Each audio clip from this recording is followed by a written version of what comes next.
dia mbola amin'ny fivaliana trano no ahafahana miaraka amintsika ao anatin'izao fampahirizana izao hivavaka isika.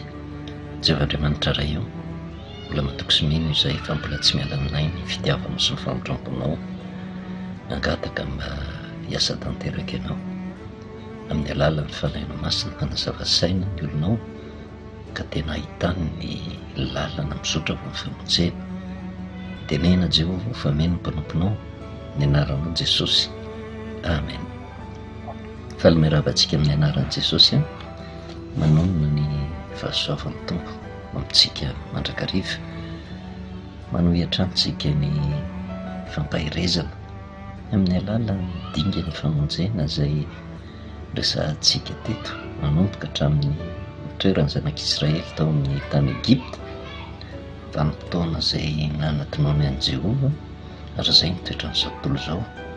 Mbola voafatotry ny ota, voageja ny fahoriana maro isan-karazany ary raha ny tena marina dia ny devoly mihitsy mangeja ny olona mahatonga azy tsy miainga izotra ho amin'ny lalan'ny famonjena, ary azo jerevana amin'ny fomba marobe izay fifikirana amin'ny ota fanantonona an'Andriamanitra izay mitranga eo anivon'ny firenena rehetra, tahaka ny zanak'Israely tamin'izany vanim-potoana izany.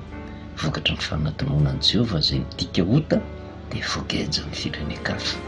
Mahatonga antsika niresaka hoe io ihany no vahaola tsara indrindra raha te ho afaka dia ny fiverenana amin'i Jehovah.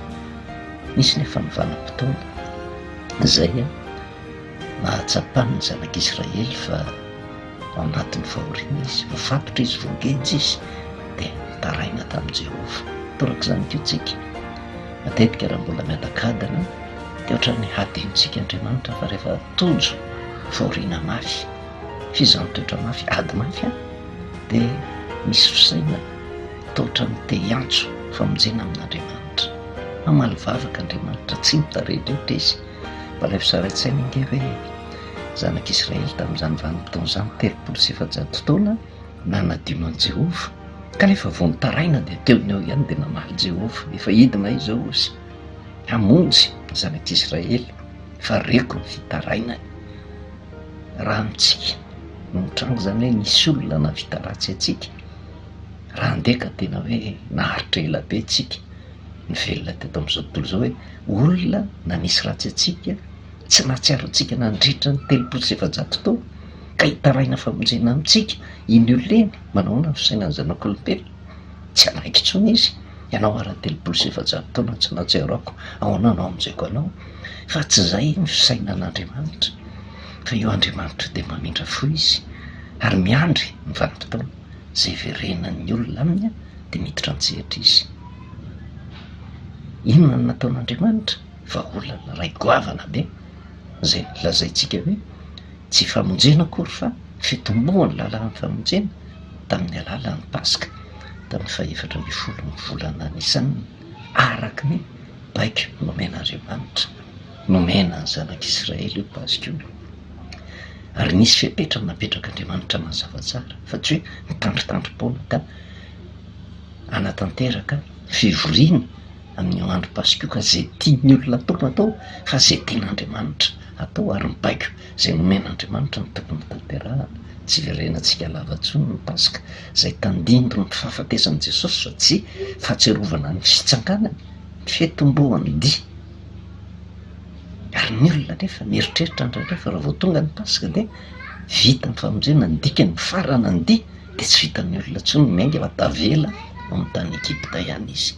Io no fotoana voatendrin'Andriamanitra hiaingana ao amin'ny tany Egypta, ny vanim-potoana izay hatsiarovana ny fahafatesan'ilay zanak'olona tsy misy kirena, izay efa fantatritsika fa fahatsiarovana ny fahafatesan'i Jesosy ary tsy miova izay famarinana izay. Tsy araka ilay eritreretin'ny olona hoe fifanarahan'ny kristianina rehetra manerina an'izao tontolo izao dia ny Paska dia natao hatsiarovana ny fitsanganan'i Jesosy.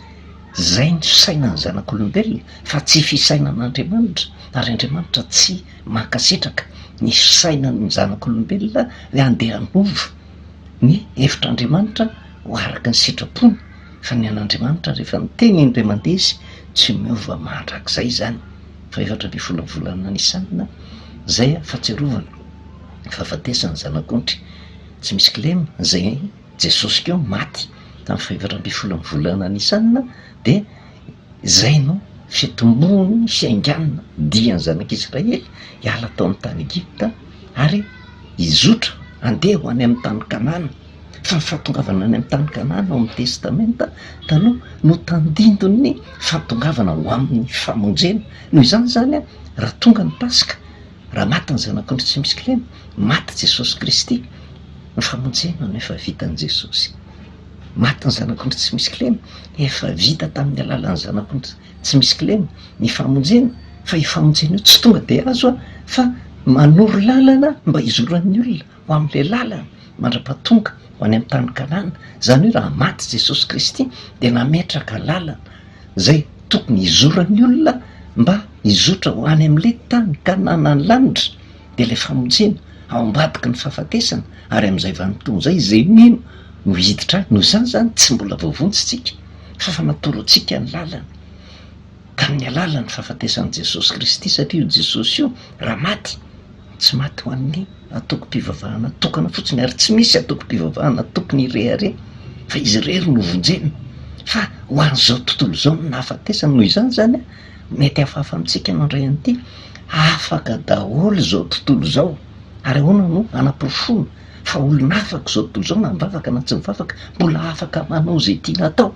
Fa misy vanim-potoana zay voatendrin'Andriamanitra hitsarana ny olona araka ny asany avy, ary amin'izay vanim-potoana zay no hamaritra hoe iza no voavonjy, iza no very, satria mbola eny an-dalana daholo tsika. De miainga ny zanak'Israely fitombohan'ny Diosy sika, zay a mazava be ny vanim-potoana raha ny tany amin'ny testamenta taloha ny jerevana dia ny fahavatra amby folo ny volana Nisanina. Io no daty fiaingana, tsy mandeha, tsy lasa meloha, kanefa koa tsy tara, fa amin'io vanim-potoana io no miainga. Zay zany baiko nomen'Andriamanitra de nisy ny fepetra tsy azavaitsika koa fa efa nentsika teto zany fanazavana zany. Ary io no hitantsika tany amin'ny Levitikosy toko 7:20 voatery tsy maintsy iverenantsika, satria tena zavatra ekinan'ny famonjenantsika nge ny fampianarana tahaka an'izao, ny fampaherezana tahaka an'izao, mba tsy handeha anjambantsika eo amin'ny fanompoana an'Andriamanitra. De rehefa tena jerevana hoe tena hatramin'izay zanak'Israely tamana tao amin'ny tany Egypta, fa rehefa nitaraina tamin'i Jehovah kay tsy ho Egypta no misy ny famonjena, fa tsy maintsy miainga miala tao de mizotra amin'ny lalana soritan'Andriamanitra. Fa rehefa jerevantsika ny zava-panahy eo anatrehan'izay, izay ty zao tontolo zao ty, io no Egypta ara-panahy izay mahatamana ny zanak'olombelona rehetra, kanefa tsika mahatsapa fa inona ny toe-javatra misy eto amin'ity zao tontolo zao ty. Eto amin'izao tontolo zao de tany feno faharatsiana, tany feno fahoriana, tany feno fangajana, tany tena anjakany ny ota tanteraka. Tamany eto nefa le olona ary tia manadino an'Andriamanitra, ary inona ny zavatra mitrango ao anatin'ny olona, tsy te hanaraka intsony a le famarinany tenin'Andriamanitra, fa mamorona lalàna arak'izay itiavany azy mba hahatonga ny olona ho tamany eto amin'ity zao tontolo zao ty, ho ringana eto amin'ity zao tontolo zao ty. Ary rehefa mitaraina amin'Andriamanitra nefa de efa namaly vavaka Andriamanitra tamin'ny alalany nanirahana an' Jesosy tonga teto amin'ity zao tontolo zao ty, araka ny tenin' Jesosy hoe za raha tonga eto amin'izao tontolo zao tsy avy hitsara n'izao tontolo zao izy, tsy hanameloka izao tontolo zao, fa mba hamonjy izao tontolo zao, tsisy hakanavaka. Noho izany zany tsy misy fiangonana afaka irehare hoe izy rery no fiangonan'i Jesosy Kristy, izy rery no fiangonana mihazona amin'ny marina, fa nahatongavan'i Jesosy de ho any zao tontolo zao tia ho vonjena daholo zao tontolo zao, na inona anaram-piangonana zay misy atsika tsiraray avy tiany Jesosy ho vonjena avokoa. Fa ny fepetra apetrak'Andriamanitra de zao manaraka ny fepetra napetrak'Andriamanitra, raha izotra ao amin'ny lalan'ny famonjena de miainga ao amin'le vanim-potoana voatendrin'Andriamanitra, mizotra manaraka azy marapatonga ho any amin'ny tany Kanana. Fa amin'ny zavatra ara-panahy no anakarantsika an'izay de hoe mandritry ny androm-piainantsika mandra-pahatonga ny fahafatesantsika raha ambadika ny fahafatesana, zay vao misy fidirana any amin'ny fiainana mandrakizay le tany Kanana ny lanitra. Ary zany rehetrarehetra zany ny tsara tokony ho tsarovantsika, de fa ny fitenintsika tamin'ny Levitikosy toko 7:20 lalàna ny amin'ny fanamasinana ny fotoam-pivavahana voatendrin'i Jehova. Zay nijerevantsika hoe rehefa tena jerevana de nisy fivoriana masina anankiefatra vanim-potoana voatendrin'i Jehova zany mba hanaovana fivoriana masina ho andro fitsaharana mba ho tandreman'ny zanak'Israely tamin'izany vanim-potoana zany. Fa itsika no jiosy ara-panahy am'izao vanim-potoana zao, Israely ara-panahy mba ho tandremantsika ihany koa. De ny zavatra voalohany napetraka Jehova zay nijerevantsika tamin'ny farany teo ny Levitikos 7:20 de ny 9:7 enemana no anaovanao ny raharaha fa ny andro fafito ozy de tena andro fitsaharana de fivoriana masina aza manao raharaha akory ianareo fa sabata ho an'i Jehova eny am'izay fonenanareo avy rehetra zany. Zany io zany nitsindrian'i Jehova, izy tsy manendry andro hafa fa io le hitatsika any amin'ny didy fahaefatra fitandremana ny sabata araka ny baiky nomen'Andriamanitra. Ary misy antony matoa napetrany amin'ny voalohany io satria rehefa tena fantatritsika ny zava-miafina mahakasika ny fivoriana masina atao amin'ny sabata de io ny vanim-potoana tena amitiana an'Andriamanitra midia miainga eo amin'ny tany Egipta teo amin'ny tany Kanana. Io sabata io no vanim-potoana ampahafantaran'Andriamanitra ho an'ny olona ny lalan'ny famonjena mba ho arahany.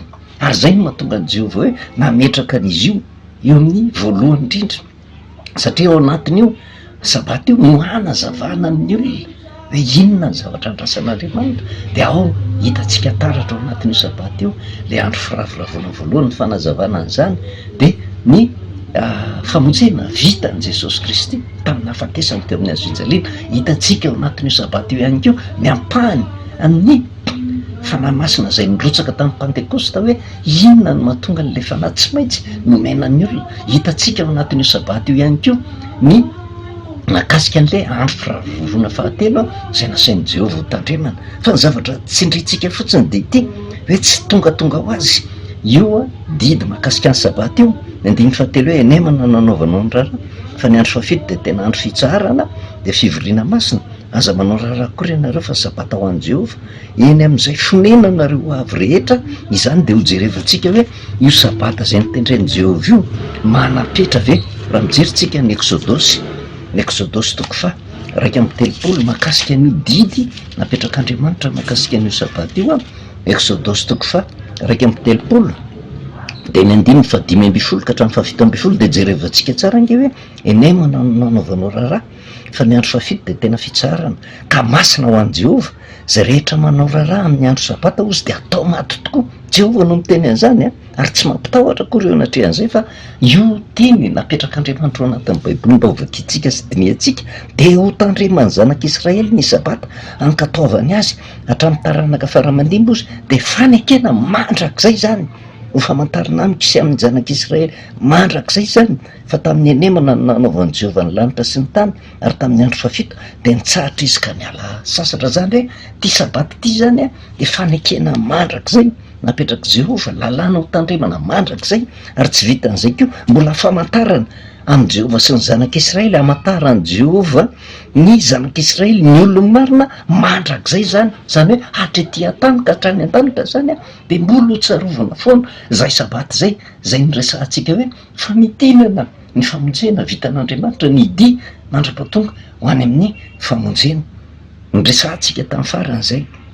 De manaraka ny sabata io de nisy an'le andro firavoravoana telo zay fitiantsika. Ao ny andro firavoravoana voalohany de ny Paska manomboka eo amin'ny 5:4 zay le andro firavoravoana voalohany efa niresahantsika teto.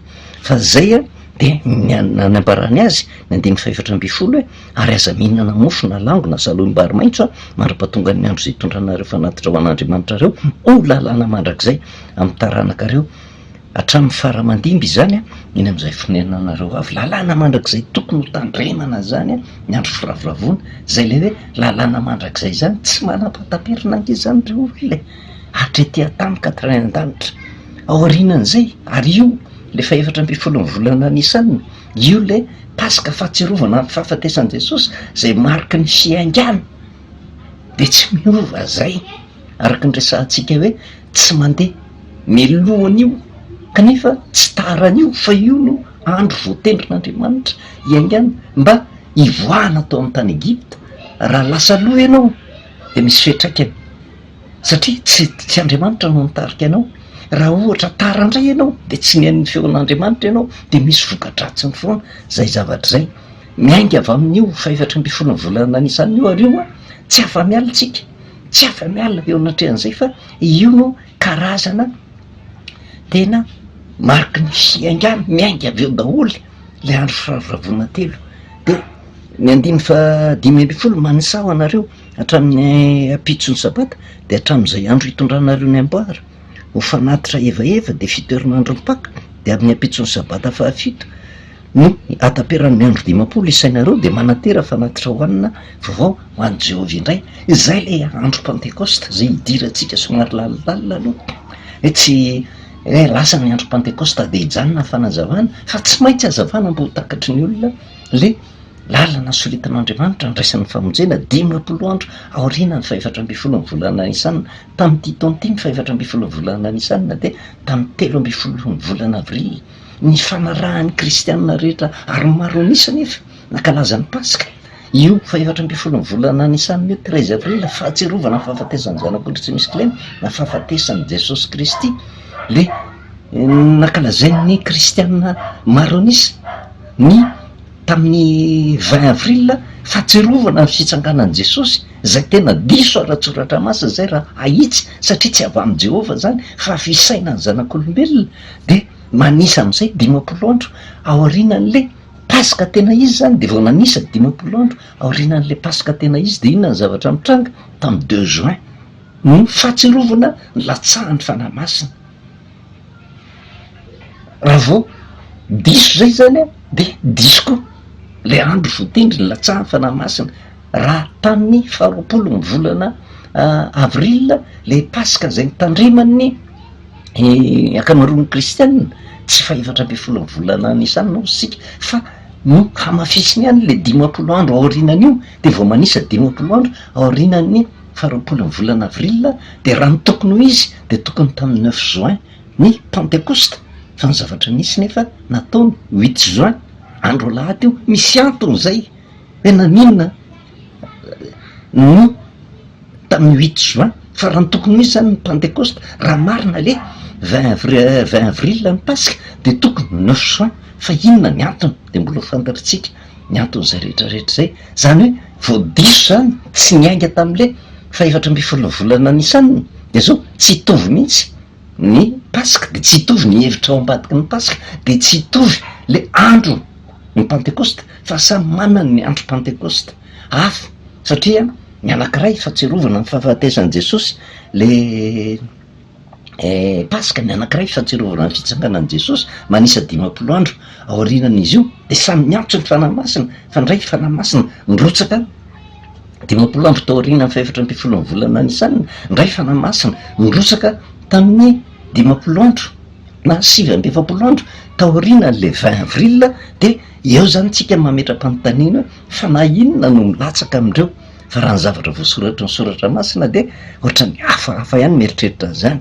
Na ty Pentecoste ty inona ny zavatra mitranga, zavatra mitranga nefa am'le Pentecoste de ny 120 tahakany hoe le sabata lalàna mandrakizay hitandremana, le Paska lalàna mandrakizay hitandremana de ny 120 miantsoy zany andro zany ho fivoriana masina ho anareo ka aza manao atao zavatra akory ho lalàna mandrakizay amin'ny taranak'areo hatramin'ny faramandimby zany eny amin'ny fonenanareo rehetra lalàna mandrakizay hitandremana koa le Pentecoste miainga 50 andro aorianany 24 volana Nisanina hatrety an-tany ka hatrany an-danitra ozy Jehovah.